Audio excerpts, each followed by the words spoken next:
Hey guys, check out this job ad I found.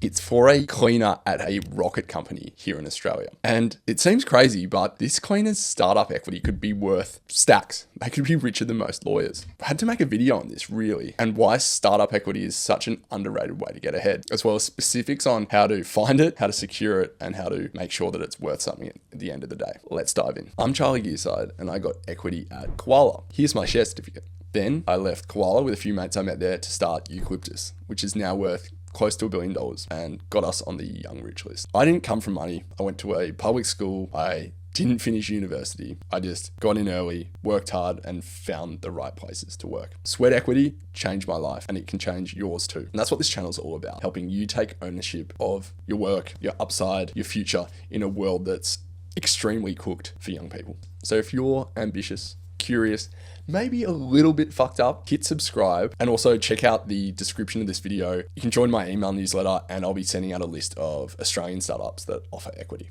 So in my first video, I basically said that sweat equity was the last way to get ahead in Australia. And I stand by that. But the comments were really interesting. There were people wanting more detail. Questions like, can tradies get equity? Can I get equity if I'm not skilled with technology? How do I acquire these skills? And there was also some people that are a little bit more cynical. Sweat equity is one giant rug pull, and that it's a little bit like a lottery. Plus the crypto crowd showed up too. Now these are big questions. So I've enlisted help. On my Soviet era red phone, I have my former CFO and Eucalyptus co-founder, Alexei Mitko, who knows so much about startup equity. Alexei? Алло? Да, Алексей на связи. I designed the employee equity plans for Canva, Koala, and of course I did the same at you. And if you go about it in a smart... Given those comments, I knew I had to go deeper. So this video is a playbook on the core part of sweat equity, which is startup equity. And I'm going to cover how to find these jobs. We'll actually do a live job search right here. How to secure the equity. So how to land the job and what to look for in the paperwork. And then the last thing and the most important thing is how to make sure the equity is worth something. How not to get screwed over and build a framework that minimizes risk over time. Now, this video is Australia focused, but if you're in the US, UK, Canada, Europe, the principles are all pretty much the same. And if you still haven't watched, I recommend you check out my first video because it gives a much higher level overview on startup equity and the idea behind building wealth in a realm that isn't buying houses and becoming a spreadsheet goblin. I mean, landlord. Quickly, before we get into the practical stuff, I want you to rethink how you think about wealth creation and switch it from one about salary and a day job to ownership. You see, most people trade their time for money. That's a job. The problem with that is there's only so many hours in a day that you can get paid for. But equity is different. It's trading time for a piece of a business. And if that business grows, so too does the value of your piece. So the beauty of this, it means that we've disconnected your hours worked from your income, which is a beautiful idea if you don't want to rent forever or collapse in a puddle of cortisol at age 45. And let's be honest, we're all going to work through our 20s and 30s. And if we're going to get a salary, we might as well earn something as the byproduct of that grind. And this is where I disagree with the just buy Bitcoin crowd, because they want asymmetric upside, but they want it passively. Whereas startup equity is all about the value coming from you placing a bet on yourself. For me, that's true agency and self-determination. It's huge. What does Alexei say? Equity allows you to make choices that are not available to you ordinarily, like put funds into a business while expecting your first child, or put down a deposit on a property and have a buffer to meet your mortgage fees. So what actually is startup equity? Equity is just a fancy word for ownership. Early stage startups, they can't afford to pay top dollar for salaries. Cash is scarce. So what they offer you instead is ownership. They can give you a seat on their rocket ship. Most equity comes in the form of options. Options are a right to buy shares in the company at a cheap price. If the company grows and gets massive, your options are worth much more. And if the company fails or doesn't go anywhere, your options are worth zero. This is the main risk of startup equity. And it's something that you need to go into eyes wide open. But whilst it's a real risk, it's also a risk that can be managed. You can tilt the odds in your favor. So the critical steps become finding the right company, assessing its performance, and moving on if it's no good. There's also a bunch of fine print associated with startup equity. Things like dilution, vesting schedules, the capital stack. And we'll cover all of that in this video. But first, let's get stuck into finding a job that offers equity. The big question is, how do I find startup equity if I'm a tradie or if I don't have tech skills? I'm not a software developer or I'm not a product manager. It's actually quite a big misconception that those are the only profiles they're looking for. Well, the first thing to know is that startups don't use any normie job boards like Seek or Indeed. The best way to actually find these jobs is to go to venture capital portfolio sites and invest in them, and then find the companies and check out their individual job boards from there. So let's do that now. So this is how I do it. I head to venture capital websites, so Blackbird, Airtree, SquarePeg, etc. If you live in other countries, hit up ChatGPT for a list of local venture capital firms. And I find a list of their portfolio companies on their site. And what I do then is go to each startup's individual website and go to the careers page there. There you'll find an actual list of jobs they offer. It's also worth noting that the very earliest stage startups, those at pre-seed or seed stage, don't often post their jobs and hire from their network, people they know. So the best thing you can do is send them an email, stalk the founders on LinkedIn, on Twitter, on GitHub, and send them a message. You'd be surprised how many people you hire from this way. I know Eucalyptus, we certainly did. Okay, so we've got the jobs. Which roles will actually suit me? Well, what a lot of people don't realize is that startups don't just hire software people or product managers. At about 6 to 10 people onwards, startups start to hire the supporting staff, the sales team, the operations team, the finance guys, the marketing guys. And this is a really fertile place for people from outside the industry to step in. Now, if you're a blue collar worker, like a Sparky or a Boilermaker, there are still jobs out there for you. You just have to find the startups that are building things in the physical realm. And there are companies in aerospace, in robotics, in manufacturing, LiDAR, agriculture, that all require people to actually be on site, building things, maintaining things, technician roles. There's a few here. So I found a CNC machinist role at Gilmore Space. There's this one here, which is a assembly technician, which is an entry-level role at Advanced Navigation. This one's cool. So this is a manufacturing technician in bioprocess. And I liked, this role would suit someone in their early stage career or fresh from university, and is an incredible opportunity to learn. Now, if you're a white collar worker, say you've come from something with less obvious qualifications like hospitality or retail, the good news is there's a wider array of jobs for you. You can look for roles in logistics, operations, customer service, sales can be a good fit. Basically anything that gets your foot in the door, even that cleaner gig or an office manager role. And I actually love the expression foot in the door because it implies that you're not leaving without a job. And that's the mindset that I find works so well in applying for startup roles. So at Eucalyptus, we had so many people join us from hospitality. They didn't mind getting their hands dirty, and they ended up dominating our customer service teams.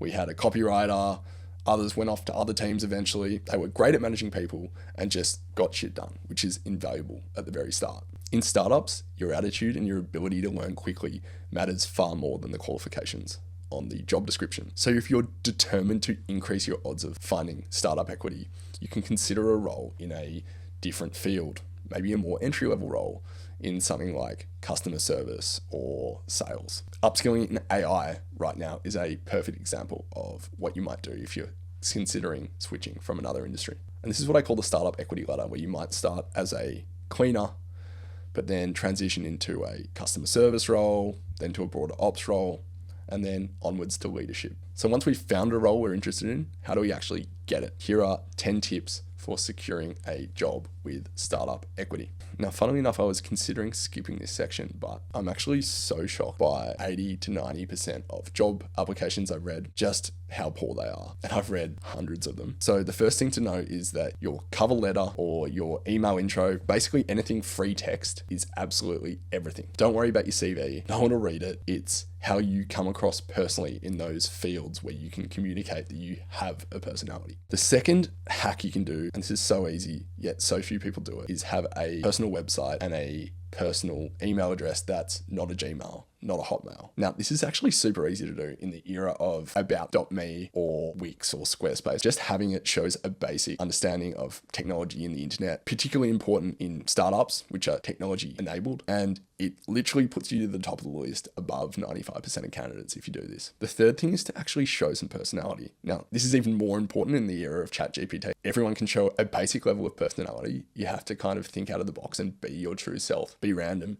be weird in these communications. And the people that work at startups will often find this very endearing as opposed to the normal corporate drone style. Number 4 is actually researching the company. I've sat in so many job interviews where people clearly don't know what they're talking about. So you can spend 10 minutes chatting with ChatGPT, going back and forth about the company, its history, understanding the industry. Doing that in ChatGPT for 10 minutes is enough to make you rise to the top. Anyone that doesn't understand a little bit about their company or industry in a role they're applying is an NPC and is immediately ruled out. Number 5 is about translating your experience. And this is particularly useful if you've come from an industry outside of the job that you're going for. So say that you're a plumber, you could say that you understand systems and logistics. And say you've come from hospitality, you can talk about workforce management, operations, and work under pressure. It's about using language to connect the dots between you and that role. Number 6 is all about addressing your gaps. If you're honest and upfront about the gaps that you have, it comes across as confidence. You're also clear that like, hey, I'm really hungry to learn. This is where I think I can get to in a short period of time. That's actually really impressive. Number 7, send cold emails and messages. As I said before, the best roles aren't always posted on job boards, so you have to be forward and actively seeking the roles you want. You miss 100% of the shots you don't take, etc. Number 8, mention equity in your application or your earliest phone call. This seems rude. This seems overly forward, but no, it actually shows that you want to align your fortunes with that of the company. Number 9, speak to the founder. This is a big one, and it's definitely possible at companies that have fewer than 100 employees. It actually kind of looks impressive that you want to chat to the founder because it shows that you're strategically minded as well. But what you're trying to do here is find out if they're a good person, if they're someone you want to spend time with, someone you want to learn from, follow them into battle. And it's also an opportunity to learn more about the business. Is this something that you can trust in the future? Can you trust in this founder's leadership? Number 10 is be good at AI. This deserves its own video, but having a beyond basic understanding of AI is critical for job interviews because you need to be able to drop various terms with confidence. Getting a basic knowledge of various LLMs, how AI is trained, how inference works, just a layer more than the average person is going to be critical for startup job hiring because startups are often the earliest adopters of new technologies like AI. And if you don't know the basics or a step or two better than the basics, you're going to be found out pretty quickly. Okay, so let's pretend that you've gone through the process and you now have a job offer in front of you. And now it's time to review the documents. It's time to negotiate before you sign. And I say documents because unlike a normal job, you'll have your employment contract, but you'll also have a ESOP document. It outlines the equity that you've been offered and all the fine print around how that actually works. Now, options grants actually need to get signed off by company directors. So it's actually not that feasible to get these docs signed before you start. So what you can do instead is you can sign your employment contract, and before you do that, make sure that you have somewhere in writing, say an email, that clearly sets out the options grant that you've been offered. So how many options in the company, and you should also have an understanding of how many shares exist in the company. What's the total diluted share pool? So those two numbers, the options grant and the share pool, allow you to calculate your potential ownership in the company as those options vest. The best practice for companies would be to get their ESOP grants signed off by their directors every month. So let's just say that you have a 4-week starting period between signing and starting your new job. That would allow you to realistically expect that day one, when you come into work, that you would have an ESOP doc ready to go, ready to sign. Now, if you're not getting clear answers from the company on the total number of shares in the share pool, or they're taking their time on getting the ESOP plan together, it is a bit of a red flag. So you can be clear that startup equity is actually an important consideration for you before you sign. And if anything, that will be a good litmus test for the company. Within that job offer, you should have a good handle by this stage of what kind of equity you're receiving. Alexi? Understanding what's on offer and mechanics of that particular instrument is an important first step in being able to compare the offers like for like. Good point. And the first step to understanding what's on offer is actually what kind of equity you're getting. You see, equity falls into 3 different buckets. One is stock options, which are the right to buy shares in the company at a set price in the future. Stock options are actually very tax effective, and so they're extremely common at early stage startups. The second bucket is actually shares themselves. So being granted a chunk of the company, not options. From a tax perspective, the shares are actually worth something. And so because of the tax implication, it's rare for you to receive shares. And the third type is restricted stock units. And you see this more often at public companies, your Atlassians, etc. And these are shares that vest over time. These are a lot more tax friendly, but take a lot of accounting to get set up and therefore much less common. So once you find out what is actually on offer as part of the ESOP, it's time to then dig into the fine print. Now, ChatGPT is your absolute best friend here. Once you get a copy of the ESOP, upload it into that and start questioning it about how this compares to other ESOP docs. But I'll also take you through the basic principles here. So the first bit of fine print to look for in your ESOP doc is around your vesting schedule, which is the rate at which you get options in the company over time.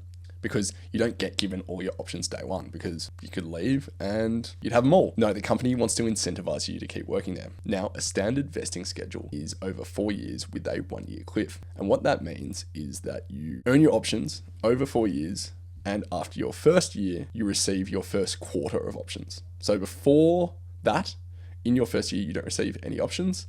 And then after your first year cliff, you receive your first quarter. And then every month thereafter, you receive more options until you're granted more options or you reach the end of that 4-year vesting. So if you leave after 11 months, you don't receive any options. If you leave after 2 years, you receive 50% of your options, and so on. The important thing to understand is what your vesting schedule is and understand if it differs from this 4-year with a 1-year cliff standard. Now, you can also get additional options grants down the track. So what you're offered at the start isn't your upper ceiling. This is called a top-up. And when you get a top-up, it basically creates a new start point of your options grant. So if you've worked for 2 years and you receive a top-up, that next set of options starts the 4-year timer again.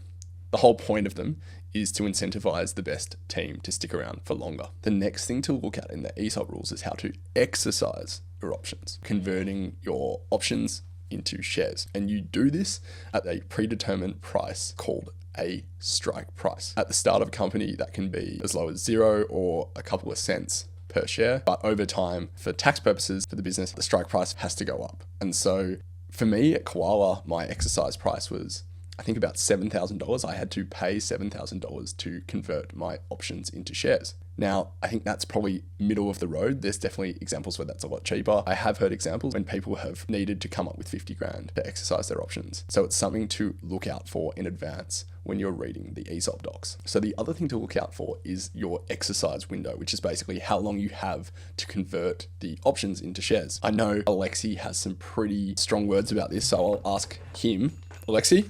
So short exercising periods is considered a harsh practice. Exactly. You see, Alexi and I had been burnt by this in the past. We had a 30-day exercise window at Koala. We both missed it. And short exercise windows, quite unfair. So at Eucalyptus, basically, we removed this altogether from the ESOP plan. And that, in my view, is best practice and something you should be looking for and asking for. The next thing to look out for are conditions around good and bad leaver provisions, the way in which you leave a company. Alexi? Just like in the army, at the company you can be honorably discharged, good leaver, or dishonorably discharged, bad leaver. In most fair ESOP courses, it says that if you do something bad like theft, or you sexually harass someone, or you work for competitors, that you can be considered a bad leaver. The critical part is just to get clear on the definitions around things like competitors, which are open to interpretation. Now, this isn't permission for a company to just turn around and accuse anyone being a bad leaver when they leave, because that will actually get them in court. This is a reasonable protection. You just have to make sure that you understand that it's worded reasonably and can be interpreted reasonably. Again, ChatGPT is going to be your friend here. All right, now we can skip ahead to the most important part of startup equity, which is assessing the company and understanding if your equity is going to be worth something over the long term. Thankfully, we can build a critical decision-making framework around this that will minimize your risk, and so you can maximize the potential upside. The 6-month check-in and the 2-year checkout. And what that means is you spend the first 6 months at the startup gathering intel. So not only do you work your ass off, meet amazing people, learn all these amazing skills, but use your time to talk to people. You get to know the product, you get to know the founders, you ask for documents. So you can ask for pitch decks to investors, you can ask for growth models, you can ask for profit and loss statements. You can take that information, you can put it into ChatGPT and ask for a really sober assessment of the company, how it fares in the industry, and whether the industry strategically is heading in the right direction. You see, while the performance of a company is partially in your hands, there are lots of things that fall into the hands of the CEO or the founders, and those are things like fundraising or the strategic direction the company takes. So for you, that means you have to control the controllables, and that means gathering the data and understanding if the company's heading in the right direction. Its likelihood of succeeding, its likelihood of raising future funding and achieving profitability, because that's the main thing that will affect the value of your equity. Now, if you decide to stay past 6 months and you get to the 2-year point, this is another chance to interrogate where you stand. Do you stay on and consolidate your risk, or is this an opportunity to take your learnings, take your friendships and move on and spread your risk, work at another company that offers a different pool of startup equity? And over a 10-year period, you could potentially earn 5 lots of options as you get more and more experienced, or you can go all in on the big one as long as it's meeting certain criteria. Now, in all honesty, you can't trust what anyone within the company is saying about the prospects of the company, because there's obviously going to be some kind of bias. You know, things will turn around next quarter, that kind of thing. So while it pays to be loyal, there is no shame in moving on and finding another place, because it is a feature of the startup ecosystem that most startups fail, because it allows capital and it allows talent to be recycled into the best opportunities. Okay, so we understand how to assess the company from a business perspective, but there's another thing we have to watch out for. So your 1% of the business might not end up being 1% due to dilution. It's not just about the company's performance that determines the outcome, but it's also about the capital structure of the company, basically how the company gets funded. As early stage startups get funded, they give away chunks of their business. And now the terms at which they give away those chunks can vary. And it's possible to get burnt here, because if the company is kicking ass, they can do it at favorable terms. And if times are tougher, they might accept more predatory terms from investors. And it's these predatory terms that can potentially affect you. So it pays to be upfront and ask these things after every fundraising round, which is, what is the fully diluted cap table? So what percentage of the company do I own now that the fundraising round's completed? You should ask about what's called a liquidation preference, which is, as new investors come in, they have special rights over previous investors that can affect the value of your shares. I'm going to draw the capital stack of business. It's like a birthday cake. Basically, you've got founders at the bottom, along with employee share options plan holders. And then as each new investor enters the stack, they're higher up. So if a company were to sell or some kind of exit event, the people at the top get their money back first. They have more favorable terms. So I was going to post this video, but a bunch of you sent me this viral LinkedIn post about equity, and I thought we should quickly go through it because it's actually a really great example of some of the concepts we've talked about. But also it provides an interesting viewpoint on equity and the risks involved, which I think is at least worth talking to. But let's read it. My engineer friend drawn a unicorn startup, 0.8% equity package. He thinks he's going to be rich. I ran the numbers for him. So company valuation, 1.2 billion, his equity package, 0.8% of that. Therefore, his theoretical value is 9.6 million. Then I showed him the cap table. So this is where the concepts that we've discussed come in. 4 rounds of funding, 180 million raised. And then he goes, liquidation preferences on everything. So this is exactly what we talk about when we talk about the capital stack. But this is an interesting concept. It's a participation multiple, which you don't see on every fundraising deal, certainly not all of them. Series A 1.5x, Series B 2x participating preferred, Series C 3x, Series D 2.5x participating. This basically means that investors can get their money out. They can get a lot more of their money out. They can get 1 times their investment or 2 times their investment, or in this example, 3 times their investment before anyone else further down the capital stack.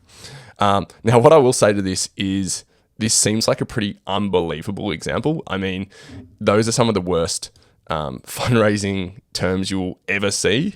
But nevertheless, it's good to look at whether you believe it's true or not. I certainly don't believe it's true because Series 3 3x participating preferred is a deal that you usually see if a company's in real strife, but you can see that they've raised consistently at these really bad terms, including at the Series D. And anyway, he goes on to basically say that as a result, it's very rare that his friend will get the money out because basically all the investors higher on the capital stack will get their extra chunks of money before anyone, founders or employees at the bottom, get it.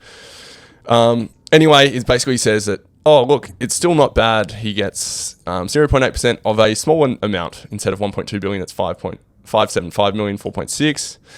And then he goes through a bunch of scenarios.